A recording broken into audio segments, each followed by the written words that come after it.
federal legislation that created the Pinelands area.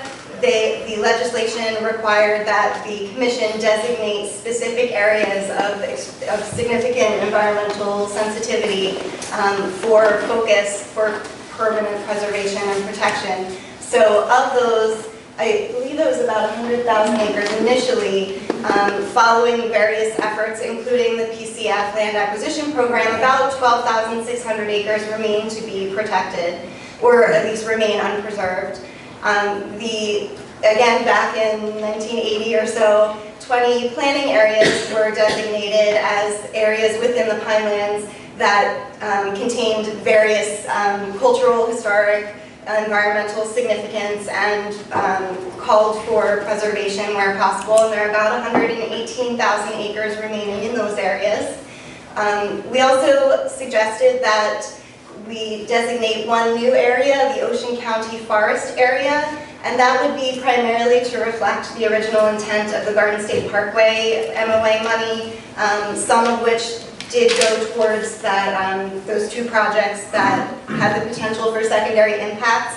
But since that part of the agreement has expired, the money is unrestricted, but we still wanted to retain the ability to designate those lands as priority should they become available for a project. Any projects that we would receive for a request for a grant that was considered to be worthy of a grant would have to be approved by the P&I committee, and that is how it was done in the previous rounds of the PCF as well. Any contingency projects or those projects located outside of those priority allocation areas would have to be approved by the full Pinelands Commission, which again is how it had been conducted in previous rounds. And so this map shows the Section 502 target areas and 20 planning areas in some detail. It's obviously very hard to get significant detail of such a large area and so many different sections. But the Section 502 target areas, those areas designated as a result of the federal legislation, are shown in red. The target planning areas, or those 20 areas that were designated early on in the Commission's history, are shown in a blue color, and then the currently protected lands and open space are shown in green. So you can see how the red and blue kind of connect those green spaces and where they're located relatively. It's also worth noting that the identification of those 20 planning areas is what had resulted in the Commission's sub-regional planning efforts, both in the Toms River corridor and the southern Medford-Evesham area.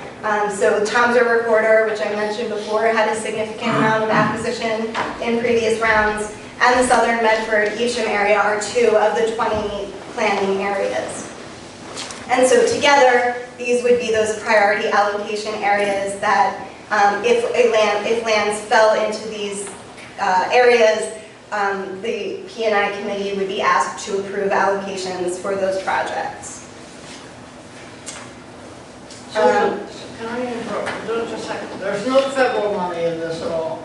No. Even though Section 5? No, I mean, that would require the state to appropriate funding. And they do, I mean, Green Acres still is pursuing acquisitions in the 502 areas. They do occasionally buy them. I mean, we started out with 100,000 acres, now we're down to about 13,000. And Green Acres has bought a lot of land in those areas. But no federal money? No. Is there 502 money available or expected? I mean, It was supposed to be. Yeah, it just hasn't been it hasn't been appropriated in many years. Yeah. I just wanted to be sure we A all... lot of it was. I mean, millions and millions of dollars were early on, but it's been quite a while since there was any appropriated. Yeah, okay. Thank you. So under the proposed new round of land acquisition, the staff recommends that we continue to fund allocations up to 33.3% of the certified fair market value. So as part of the process, applicants are required to receive 2 appraisals to confirm their certified fair market value so that the Commission ensures that they're getting, good value for their dollar. And this also requires matching of other funding sources, so it provides some leverage for the project to move forward with other funders as well. We also suggest that we use the same higher standards of readiness to ensure feasibility that we had initiated in the 2009 round of acquisition. So remember, there was the first bunch of funding that had several application rounds, and then the new incursion of funding, the rounds that followed that were required to submit a letter from the landowner indicating willingness to open negotiations to sell for conservation purposes, and they also had to submit one completed appraisal to be considered for funding. And that was a direct result of kind of lessons learned and experience from the first couple rounds where you really could submit a project without having made any progress thus far, and several ended up falling through, and so to ensure that we were granting funding to applicants that really, had kind of done their due diligence and were ready to move forward, we established these higher standards of readiness. So we would like to continue using those. And we would also suggest using the same deed of conservation restriction language that was used previously. So a lot of the groundwork has been already laid for the land acquisition program. There's one major difference this time around, and that would be who would administer the grant program. Conservation Resources previously had received both contracts from the Commission to be the facilitator of the program, and they did a wonderful job. Unfortunately, they are no longer in existence, and so, the people exist, but unfortunately CRI does not. And so the Commission staff is ready to take on the responsibilities of administering the program. We are prepared to distribute the applications. We have prepared an application form modeled after the form that CRI had used in the previous rounds. We've also drafted up a project evaluation matrix, which was included in your packet. It sort of looks like this, lots of little boxes and numbers and descriptions. And that was developed really to help the staff begin to sort through the applications that are received based on desirable characteristics such as project size, the development threat for the property, the quality of the habitat on the property, project feasibility. Again, of course, those priority allocation areas would apply. And so based on that, we would be able to narrow down the applications to be able to come up with a good recommendation for the committee. We're also prepared to conduct site visits, which I might say, and saying with a big smile on my face. She likes that. We're very excited about that. And then we're prepared to, based on all of this, come up with recommendations for the committee, which you could then consider and determine where you wanted to allocate the funding. And then I have a fantastic spreadsheet, which I also say with a big smile on my face for some strange reason.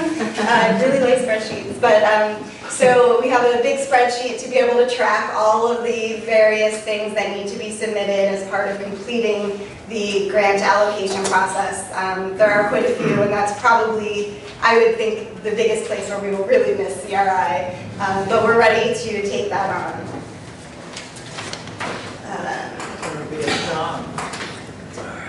So the last thing to talk about is if you agree with the suggestions today, we're prepared to move forward with the next round of funding. We're proposing in August.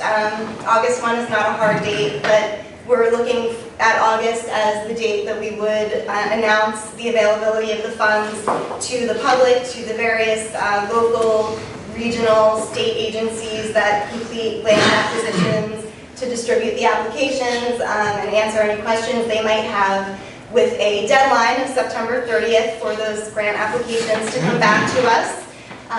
We're then prepared to review those applications and evaluate them. And then at your October 30th committee meeting, we propose that we would return with some recommendations for funding and hopefully be able to move forward with some more land acquisitions in the Pinelands. Any questions? Can I share some questions? I have a question about the Garden State Parkway project. I'm not sure whether the MOA required the different phases you focus on the properties along the route initially, and then you go to other properties later. I think, Rob, what you said is the commission would like the ability to continue to focus on those properties, but also purchase other properties. Is the language in the MOA, or is it legal to do that? Yeah. The MOA itself is very clear that this list of properties, first of all, they were the undersized, they're all small lots. These are not big properties. These are small, undersized lots in terms of zoning located near two of the interchanges on the parkway. So we're not talking about very large properties, and that's partly why it was very difficult for Ocean County or anyone else to acquire them, because there's many, many different property owners, and they owned, you know, an acre here and 2 acres here. But the MOA and the secondary impact agreement are very clear that the money was to be used only for those properties for a very specific period of time, after which it becomes completely unrestricted. So you could continue to use them for this Right. targeted properties, Or for any other acquisition in the Pines area, it would be up to the commission, it's your discretion. We just thought we didn't want to lose that opportunity. If by chance Ocean County is able to get a positive response, many of those landowners, and they've tried many times over the years, the county has, they've contacted them all, they've tried to get them to be interested. So if by chance that happens during this next round, we wanted to assign that property the same priority, you know, bump it up on the priority list, just like you would if you got one in one of the original 502 target areas. We didn't want to lose that. So at least it gets them up on the priority list. I think it's unlikely that we're going to, you know, get any of those properties in. We already know that both Ocean County and some of our other prior partners have other larger projects that they're interested in, and I suspect we'll get more than enough applications to take up the money. But we, you know, that was why we wanted to at least retain that, recognize that that's where a lot of the money. Especially if they're bigger properties, you know, Yeah. as opposed to the other size lots Yeah. that you mentioned. Thank you, Steve. Have we any plan at all to fight with the feds over that money? I don't know, do we fight the federal government? I don't know if fight's probably not the right word. We have, I think we should. yeah, in past years, we have submitted requests and nicely worded letters to our congressman and, you know, asking that, don't forget, you know, there's this money sitting there, it just hasn't been appropriated, but we sure would like to have it. It's been a few years since we did that, but we could certainly, and even working with Green It just Acres. seems to me whenever we have on the table things we want to buy, Mhm. and we should just be sure that everybody's going to ignore us, or we're going to go ask, but Right. because it is in the federal line. Sure. No, that's a good idea, and we did do that for many years in a I row. mean, we did what they asked us to do, prioritize all the land and all that. We did, and there's been a lot of success over the years, a lot of cooperation from DEP and the commission and various nonprofits in getting a lot of it done. So we have a good track record too. So it's time for them. Yeah. I have a procedural question. You're allowing a 60-day window roughly for people to get notice of the program and then submit their applications. Is that going to be enough? I mean, we have $750,000 worth of funding out there. That's going to support a lot of projects, I would think. Is that enough time? I based the timeline on, I actually went back to the previous rounds and looked at when we had initiated the application process and when we closed it, and there were a few times that the process was even extended to receive more applications. So I based that timing on previous rounds, so I would think. Yeah, I don't think we're gonna have any problem getting projects in. You know, some one, projects because, in the wings out yeah, there. well, Robin gets emails and calls, and I do as well as, when are you gonna do it? Yeah. We have these projects, so we know that they're out there, they're waiting anxiously. And the other thing I would say too is, I know $750,000 is a lot of money, but relatively speaking, it's not in terms of land acquisition. So, you know, I don't know, you know, unless you want to fund a lot of small projects, which we wouldn't suggest, you know, we would prefer to focus on a few larger ones. We're not talking about a huge volume of applications here, you know, you're going to end up with, we hope, a few good projects, and they're going to pop right up to the top of the list. I think they're going to be pretty obvious, but. If the other appraisals done within that 60 days? They would have to have one One. completed. One. Many times they've already started their process. They're not, and they're looking for funding to complement other funds they've already secured. Yeah, so they'll be at a certain point already when they walk in the door. You know, they're not just hoping or thinking that this might be a good project. These are people who've already been in touch with, and in some cases have options or contracts with the property owner. They've already had an appraisal done, so we know that they're real projects. So that again will, I think, limit, you know, you're not going to get 50 projects in the door. You're going to get some that are real and good, and probably mostly from organizations and counties that we've worked with in the past, which will help on the administrative end. That will be helpful to us. They're veterans of the project. They're veterans, and they're the ones who've, you know, been very successful. Robin went over, you can see, you know, who are our most popular applicants. And they're the ones who have a lot of experience with this, and they know what they're doing, and they have a, you know, good track record in getting projects to close. That's been our concern all along, is that, you know, we're doing this on our own now, and we think we can.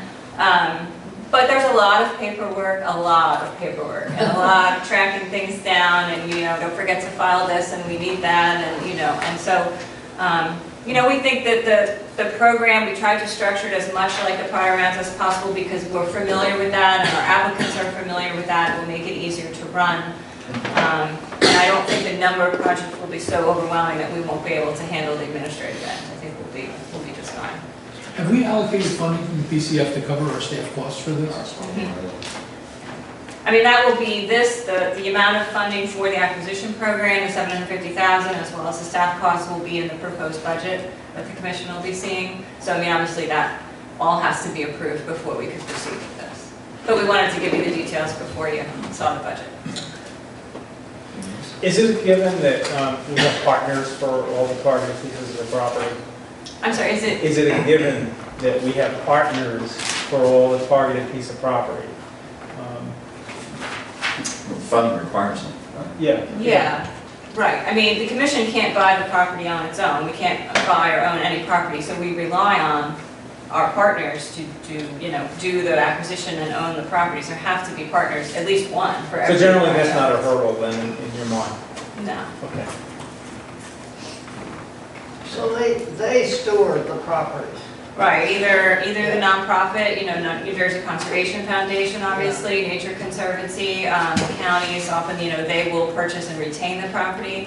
Although other times, we've funded projects where Green Acres has also contributed, and they're the ultimate owner of the property, so it's a mixture. But I think the other thing is to be sure that everybody understands that we put some clauses in those purchases so that happens. Right, yes. And Stewardship really yes. happens. Well, you know, we do try to keep track of that as best as possible. Obviously, the deed restrictions is quite limited, so it's pretty clear up front that, you know, the property's for open space and preservation.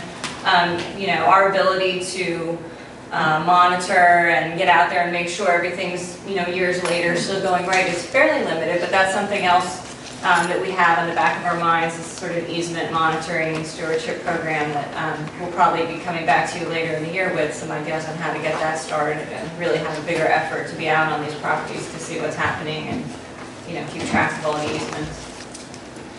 You're not recommending any changes in the easements? I mean, there are no lessons that we've learned No, that was done partway through the rounds. In prior rounds, we did tighten up the deed restriction about halfway through. So we're you know, satisfied that it's working the way it is, and we're happy with it.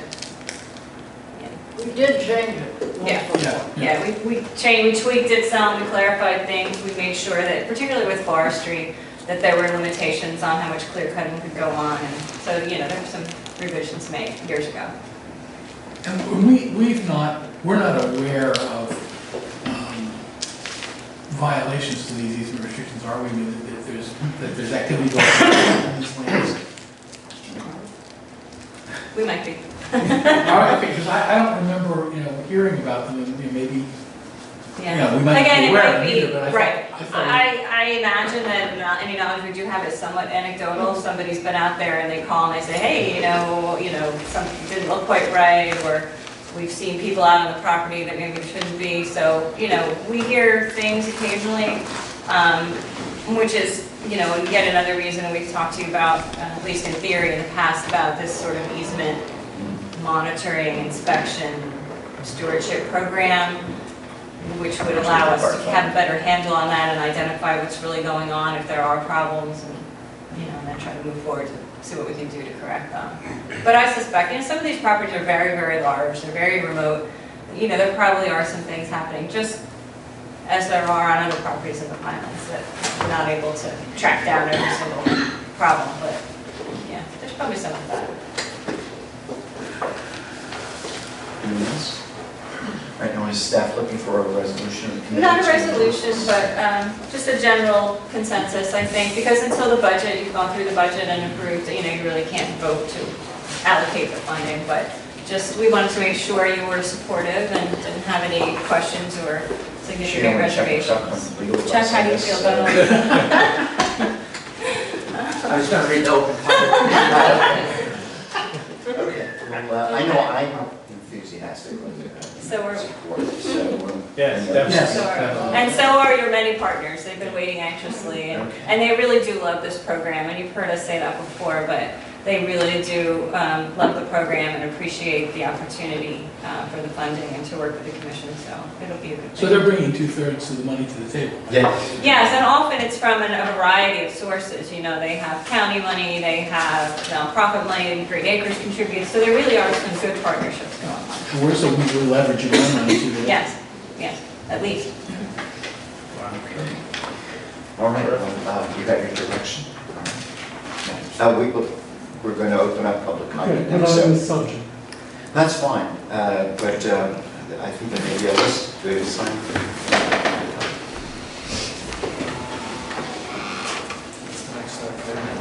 Yeah, it's the only other item on our agenda.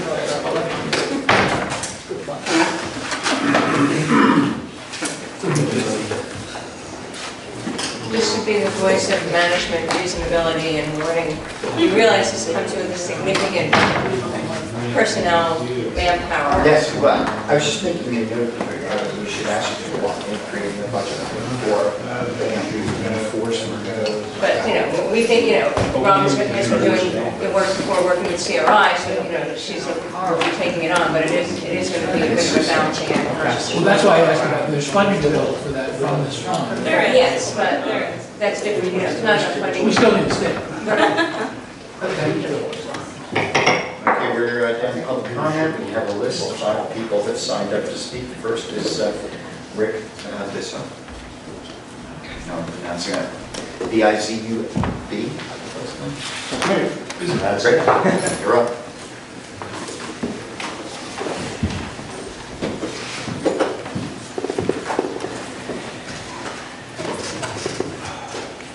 Good morning, Rich Bezos, Pinelands Preservation Alliance. First, I'd like to say thank you for a really informative discussion and presentation on Pinelands Conservation Fund. And we look forward to the continued success of this program. With regards to the 502 monies, you know, I've been at PPA almost 18 years now, and over that time, we've tried on numerous occasions to get some movement on the 502 funding area, but I've never gotten any traction to date, so we'll keep on trying. I do have some comments with regards to probably all of our favorite subjects out there is gas, and it really comes down to one question, and that is what process and timetable is the Commission going to use in reviewing the South Jersey gas application? You know, the public came away seriously confused from the last Commission meeting when there was discussion on this topic. And it's very important that the Commission clarify the process and timing for making a decision on South Jersey Gas's amended application. And it's equally important that the public be provided with a meaningful opportunity to review and comment on the application before Commission staff or the Commission make any final determinations. And this clarification of opportunity to comment is needed to ensure the integrity of the process and to allow the Commission to make a fully informed decision on a matter of great public interest. So PPA, like other members of the public has a strong interest not only in preserving the resources of the Pinelands, but also seeing the integrity of the process that governs all the development within the Pinelands. Thank you. Thank you, Rich. Before you sit down, if you could be more specific for us about where the confusion is, because staff did go over a process at our last Pinelands Commission meeting. Did you have questions about that presentation? Well, as far as the timing, will the public have additional opportunities to comment? The way the process is laid out in the comprehensive management plan, this type of application is handled by staff review and determinations made by the executive director. There is no component for hearing or for specific public process.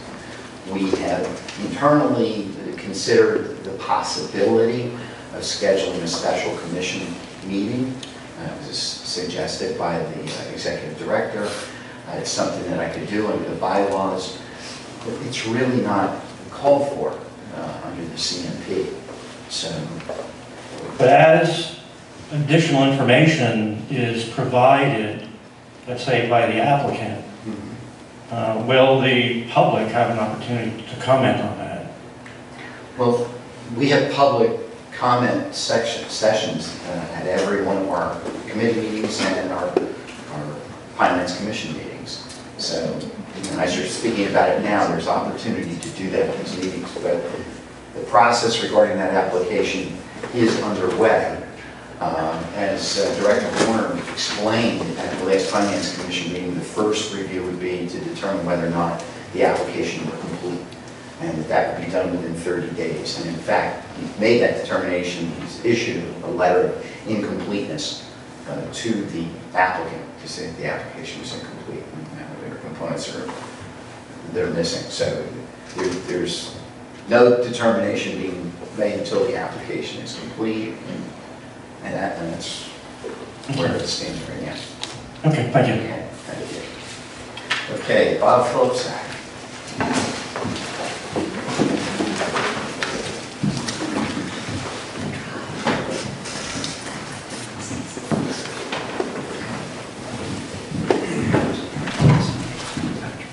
Bob Folczak, I live in Linwood.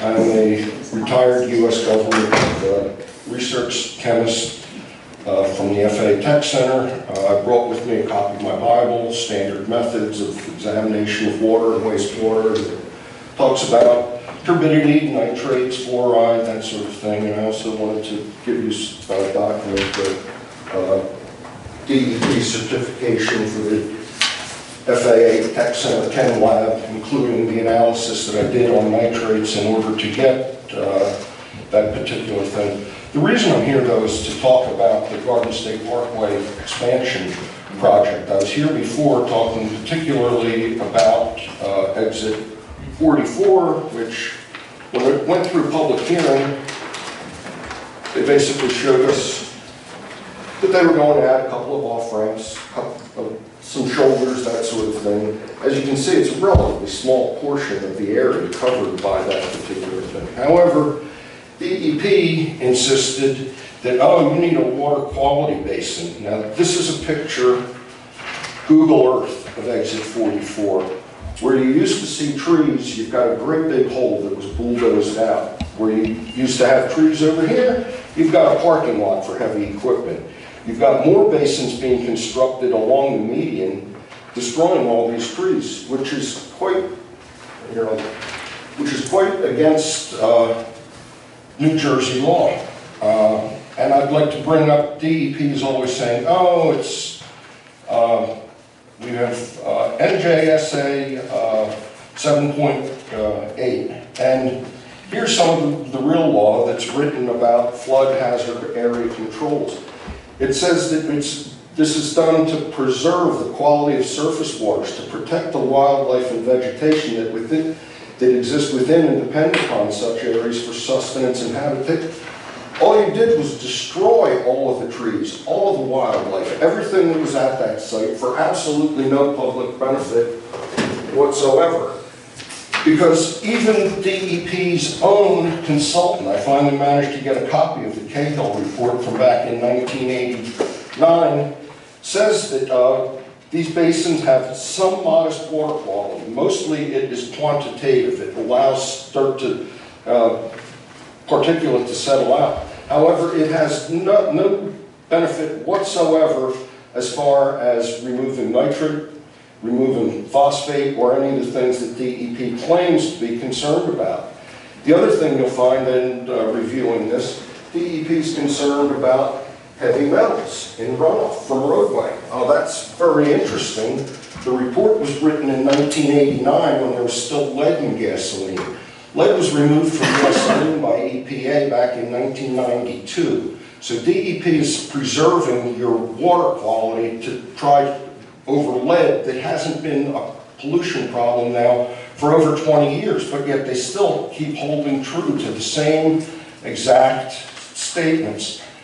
And if you look at the way the laws are written, you're supposed to preserve the natural vegetation, you're supposed to preserve the natural runoff. Basins provide, and I can tell you that as an expert in water quality, they provide you absolutely no removal whatsoever of nitrate.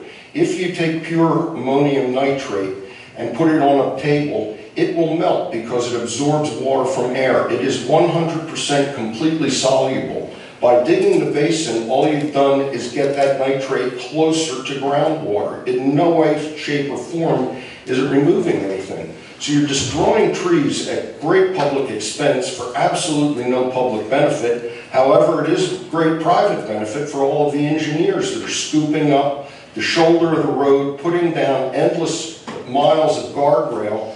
Look at the exit 58, after you pay, you're northbound and you pay the toll.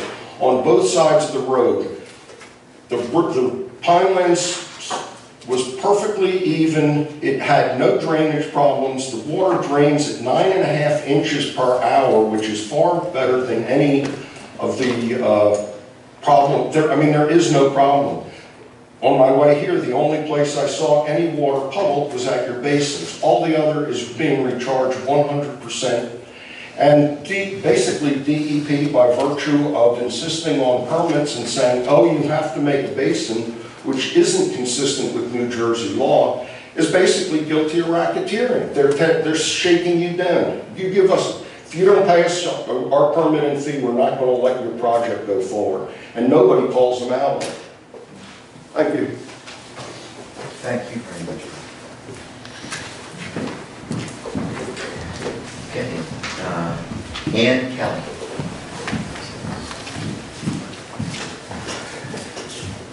Yes, I'm Ann Kelly from Mount Laurel, New Jersey. I happened to be at the BP hearing, and what South Jersey Gas is about the reliability thing said was that it was not for the Pinelands, but for the rest of the communities. So I don't know how they could say it was for the Pinelands, because for residents of the Pinelands and the others. But anyway, that's beside the point. I have an online petition that I had started last week, and of course our electricity went down several times. But I still have signatures and I want to present it to you. And I just want to comment that the pipeline companies target public lands for right-of-ways to take advantage of how public lands are usually undervalued. And they often pay less in compensation. And for instance, the New Jersey Highlands is an example. And they were conserved to play a central role in filtering the water, landscape water, rainwater. And ultimately, that's our source of drinking water. But when they do these pipeline projects, it defeats the purpose of that conservation. Just FYI. So I just want to say that I think a lot of the public are definitely opposed to the South the New Jersey, whatever, liability link, and I want to present that, so. Just, yeah, thank you. Next, Marianne Clemente.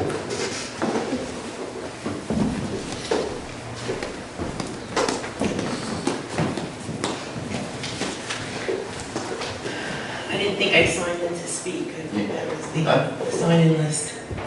But anyway, I'll take advantage of you calling my name. Mary Ann Clemente from Barnegat. Two things. I wasn't at the last meeting where the outline of the South Jersey gas application process was provided, and I was really astounded to find out that it does not, a project of this magnitude does not require the approval of the full Pinelands Commission, that it's up to the staff and the executive director to make that decision, end of story. I just can't imagine how that can be allowed for, you know, is this something that was always known? Why didn't they go about that route the first time? Is this a loophole? They did go about this route the first time. I thought they did the MOA. Well, they attempted that route the first time, it was rejected the first time, and then the MOA was pursued. So this is now a revised application. So the revised application now is based on the fact that they're trying to get the weigh station, or whatever it's called, the reliability station, in a different area so that meets the standards of the CMP? Is that? That's one of the changes. And what were the, you had mentioned that the application was sent back because it was incomplete. What was incomplete about it? There's a linking letter that Director Horner did. There were several elements. I can't recite them for you, but I know that letter's available. I don't know if it's on the website. Would it be on the, I have a copy of it. Would you care to share it? Sure. Oh, I can have a copy? Sure. Okay, great, thank It's a you. public document. Thank you. Thank you. Okay, Blanche. Chuck, is it also on the website, or the letter? I do not believe the website, or excuse me, the letter's on the website. I have copies available to anybody who would like them today.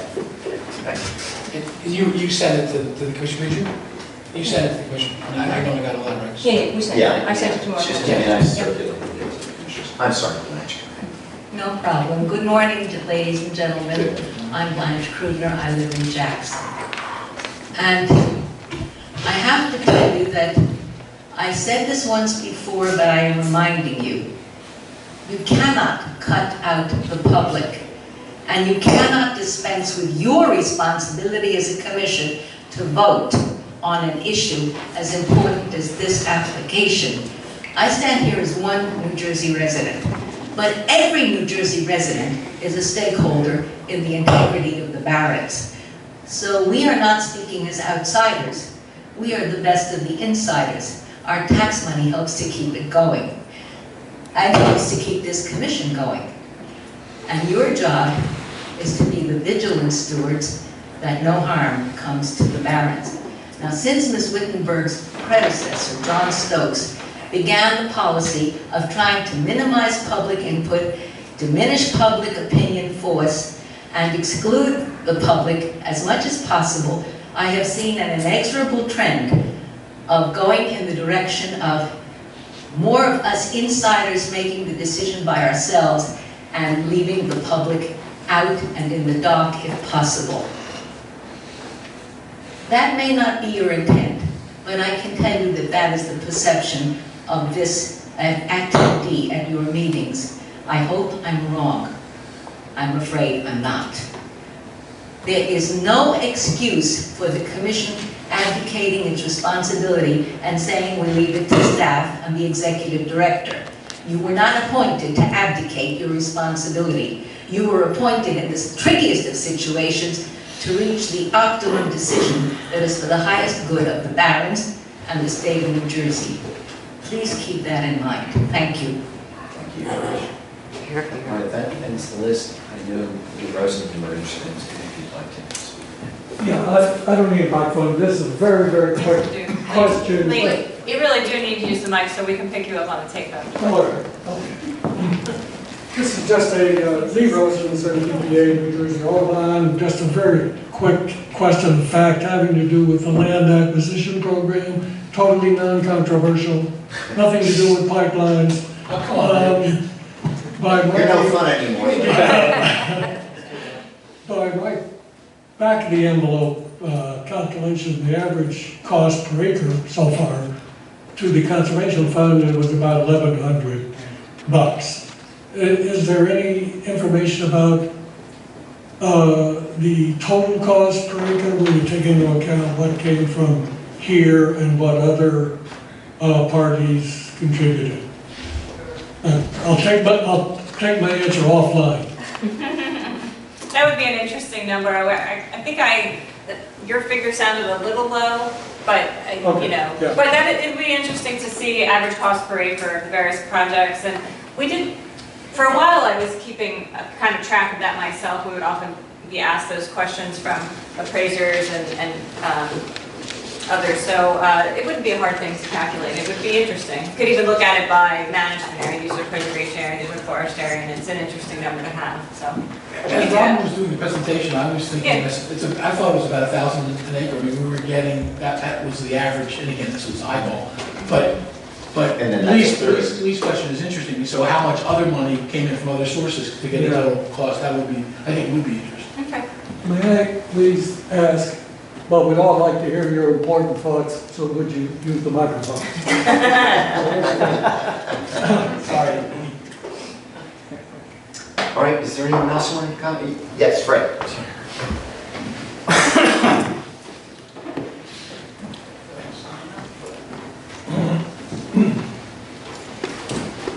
Good morning, Fred Akers from the Greater Harbor Watershed Association. Just a real quick comment. I appreciated the summary of the Pinelands Conservation Fund, but I don't think you bragged enough about the leveraging for the past, so you didn't have the total number, and maybe another column with the dollars leveraged would also inform the cost per acre. So you should just brag more about the leveraging, because that was one of the reasons that the 1/3 was selected to leverage money. Great point. Thank you. May I ask? Is there anyone else? Oh, yes. Yeah, I'm sorry, I didn't sign up, I That's all right. apologize. Sign up right now. Okay, thanks. Fran Brooks Tabernacle. Actually, returning to that controversial issue of the pipeline, actually, I do want to say that presentation by Robin was just excellent. Thank you for that. Returning to the pipeline process, this letter of incompleteness is dated June 22nd. Would you explain what happens after this? I know you went through, and it too was excellent, Chuck, your presentation at the last meeting, but there's so much to hold on to. How much time does South Jersey Gas have to respond to the letter of incompleteness? I don't know if I have the term correct, and then what's the process following that again? Once they respond. Go ahead. Sir, good morning. So we have issued, let me start at the beginning. So Not the beginning. I'll start in May. Go on for 2 hours. I'll start in May of 2015. So South Jersey Gas filed an amended application with the Pinelands Commission. May the 21st, 2015 sticks in my mind, but it was May of 2015. And they indicated that they were providing new information to the Commission to proceed for a private development application to receive a certificate of filing. And the staff reviewed that application, and our rules provide that within 30 days, we either have to determine the application is complete and issue a certificate of filing, or issue what's commonly referred to as an incomplete letter, which is the letter we've issued in this case. That letter identifies the additional information that must be submitted to the commission to complete an application. The response time, we don't have a regulation. South Jersey Gas can respond in a day, in 30 days, or in 6 months. That's really up to the applicant when they respond to that application. Once they respond to the application, our rules pick up again and indicate that in 30 days, the staff of the commission has to review the application, make a determination whether it's complete or incomplete. If it's incomplete, we would issue another letter comparable or similar to the one that we issued at the beginning of this week.